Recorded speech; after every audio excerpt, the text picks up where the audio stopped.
Thank you for joining me on my first YouTube video. Thank you.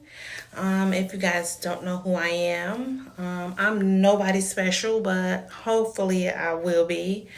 So I'm Channell. I'm originally from Chicago. I am an Aries girl living in this world. Okay. I love being an Aries. I love being a woman. And I am 41 years old. And before we jump into the video of life after divorce, I don't even like to say that because I'm giving too much face time to divorce. But however, this is just my life. And so I've been waiting to start this video. I'm sorry, to do this video and start my channel to kind of talk about a lot of things as it relates to women and getting older. So yeah, and talking about a lot of like experiences and women getting older and like how I'm navigating the situations and how I'm dealing with things and handling things. There's a lot of things that I want to talk about, especially as it relates to if you guys are familiar, I am who I am. Listen, I went through a really, really huge ego death. I went through a second spiritual awakening, really big spiritual awakening, second time. And those are some of the things I want to talk about, relationships and things like that. So this is what my channel will be geared towards: beauty, all things girl world. Is what I'm about. I am an advocate for women health, women mental health. And so those are some of the things that I'll be talking about on my channel. So let's just get into the video that everybody's waiting for to talk about life after divorce. Let me just start. I was married for almost close to 3 years. It might have been 3 years. I try to forget, okay? And I filed for divorce in 2021, April 8th. I believe it was April 8th, 2021. I filed for divorce. And I didn't plan on even doing that. I didn't go into getting married to come out of it being divorced. So it is now a couple years later, and I am such in a very healthy mental state. I've never been this healthy mentally in my life. And I believe that played a part. Me going through the divorce played a part. So, like I said, it's been a couple years. And I'm very, very mentally healthy. And that's something that I choose every single day, to make sure that my mental health is a priority. And things that don't serve me, I absolutely remove them from my life. And things have drastically changed with that thought process for me. I'm not angry at my ex. I'm not angry. I'm not mad. Everybody has a journey here on earth. We all have a journey. We all have a part to play in each other's life. And that's something that I deeply, deeply understand. I understand purpose and what my purpose is. And so and I want to be like very, very transparent. I won't say after divorce I was not sad, or baby I was crying, and I don't care. I'm going to be very vulnerable with this because like I said, that ego death, now I don't have a barrier with sharing vulnerability. I'm not afraid of that. I'm not afraid. Fear holds you back. I'm not afraid. I cried many times. At that time, my mental health was terrible. I've never been that mentally unprepared for something in my life. And I think that's why it's played a part now in me choosing my mental health purposefully now. I was even calling my kids crying, okay? I never wanted to put a burden on my kids and with me. But yeah, it was really, really dark, and it was was sad because somebody that I once loved treated me like I was nothing to them. You know how Shira, and I'm gonna quote Shira because I messes with Shira and she has some real gems because I didn't pull some gems before that she had said a long time ago. But you know how Shira made that comment like, "Oh, he dumped you in the landfill and he left you for dead." That sticks in my head because that's absolutely what happened to me. And baby, and wasn't no running back for me. I didn't run back. Um, because a lot of the times when we do go back into, this is just my take on it. Because a lot of the times when we do go back to relationships or to people that hurt us, it's really, and I've learned, is this just my take, okay? And what I've learned in an epiphany that I've had.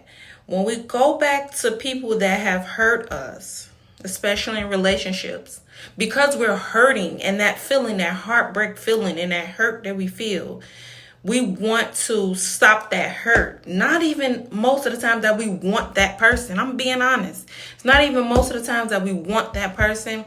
It's just we want the hurt to stop, and we know the hurt will stop if that person was in our life. Now, I don't know if I'm the only one to feel this way.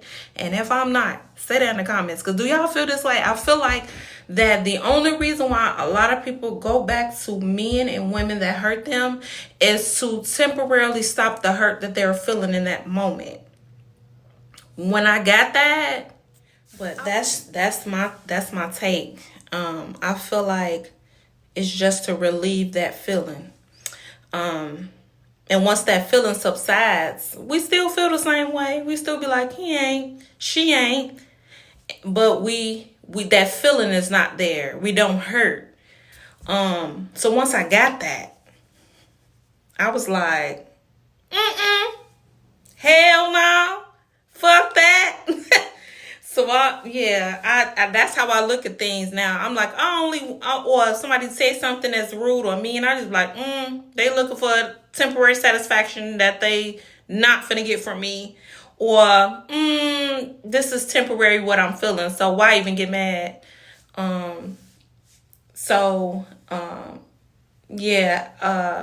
went through that divorce. It was absolutely the worst thing I've ever felt in my life. I won't ever, like I was saying, it was the worst thing I've ever felt or had to go through in my life. I think that was the worst thing. Not even giving birth. That didn't even hurt as bad.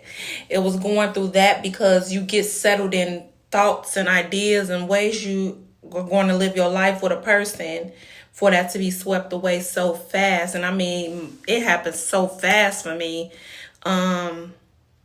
I couldn't do nothing but think it was spiritual. It was absolutely spiritual. My ancestors was in the room listening to everything that was being said and done behind my back and said, time to go, and swept me up out of that way so fast. So I wholeheartedly believe I had nothing. I had something to do with it, but spiritually it was like, yeah, you gotta go. And I got a lot of ancestors on the other side. So I know that's what it was. And like I said, so I can never look at another woman going through that and not being able to relate anymore. It absolutely was the worst thing I've ever experienced. So I know it hurts other people when they have to experience things like that. But one day I will tell the actual story of what led up to my divorce. I have recorded that video. I'm just waiting on the right time to actually release that. I recorded it actually 2 or 3 times. Because I wanted to take my time with releasing it, and it actually was a part of my healing. And I will release that one day, but after divorce is what we're focusing on. And yeah, so like I said, I have forgiven what has been done to me. I don't have any type of feelings towards it. I've dealt with it. I've healed from it. I'm able to talk about it now without tearing up and crying. And I mean, that's how you heal. I didn't have to run into the arms of another man to feel like I'm healing. I don't have to prove a point to anyone. I absolutely am okay with being by myself after this and learning me, because I have took the time to learn me, what I like, what I don't like on a deeper level. I had to unlearn a lot of things and relearn a lot of things. I talk about that on my social media sometimes. And divorce has taught me a lot. A lot. Not even. No, and there's some things. Let's talk about that. Let's talk about some things that I did to after divorce that helped me even get to this point now. I would take myself to the park just to be in the open, to feel the wind, just to be silent, to hear my thoughts, to process my thoughts, to process my feelings. Take a journal, and I would just sit there in the park on a blanket with my yoga pillow. And sometimes I would do a little meditation, but I would just sit there and deal with the thoughts and process how I'm feeling. If it's that particular day, it's like I'm happy, I will write why I'm happy and things that make me happy that day. And I would choose one thing every single day to make me happy. If it's getting an ice cream cone, if it was to go get a pair of shoes, if it was to even if it was to go get a pair of shoes that I wanted, I would go get them. And even though some people would be like, oh, that's temporary satisfaction. No, but it made me happy in that moment. And it helped me to overcome other thoughts. Because I chose to feel happy in that moment buying those pair of shoes versus buying those shoes and I'm sad. I chose to be like, oh, this is what make me happy. I'm going to get this and I'm going to have, if that gives me temporary satisfaction, so what? But I'm happy and I'm okay. And I get enjoyment from following my yeses. Whatever makes me happy is a yes. And that's how I follow my yeses. Whatever I want to do that makes me happy, I follow that. And that's some of the things that I did after I still do, that I have done after divorce. And it kind of helped me get on track with my mental health and dealing with things and relationships. And so, yeah, that's just that. When it comes to things I did. But now, as I've been talking about, I choose yeses every single day, things that make me happy. It has elevated, choosing things that I follow, things that I want to do, that I find excitement in. And I learned this from watching videos from Bashar. And if you're not familiar with Bashar, he's like, he channels a spiritual being, if some people are into that. And he gives insight. And so that is one of the things to follow your enjoyment. And that's what I do I try to do that every single day. Sometimes it can be hard, but I try to do that every single day. And it has changed my life, and how I see things and do things. And so, yeah, it has changed things for me for the better. I don't know if people even believe in manifestation, but I have manifested things effortlessly, changing my thought patterns, changing my patterns of how I do things. Oh man, I can't even describe it or talk about it. Like I've had so many good things come to me out of thin air. Things that I ask for, I have it the next day. Like, it's crazy. But so I just say, just take your time in your process. Learn yourself. I want to talk about also what divorce has taught me. Because I mentioned that earlier, and just kind of touch on that. Let me even touch on being married then divorced, what it has taught me. I know a lot of people will say, let's start here. A lot of people will say, oh, number one thing in a relationship. Yeah, they'll say, oh, the number one thing in a relationship is communication. For me, that wasn't the case. I know how to talk. My throat chakra is wide open, okay, honey? I know how to express my emotions, my feelings. I don't mind having uncomfortable conversations. That never been my issue. Forgiveness was the number one thing for me that I had to learn, because if I don't forgive, I can't communicate. And I think that's what a lot of people miss. If I can't forgive you and get past the forgiveness hump, how am I supposed to talk to you for us to get to a place, like a better place? I just, that's what I learned about me.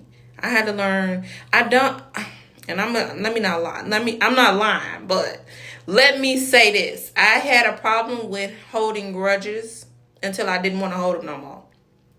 And through my process, so that is one thing that was brought to the surface through my awakening, through that ego death that I had, was learning how to forgive, because not everyone has things they have to learn. And sometimes a lot of people don't know they're projecting things or doing things, so you can't blame people for how they react and how they do things. They're only doing what they've been taught, and then until you're aware enough to break the cycle, you just are who you are. And so divorce has absolutely taught me a lot about forgiveness, because even in this moment, a lot of people are like, oh, I don't know how you can forgive him, all this. Baby, I forgive because I can't harbor. And so yeah, I can't harbor the unforgiveness that's meant for somebody else. I have to make space for things for me. I have to make space for things for me. I'm going to fill that space with joy. I'm going to fill that space with a trip. Okay? I'm going to fill that space with time for me and whatever. I'm not using that space in my life or in my heart, in my body, in my energy for unforgiveness for another person. I'm past that.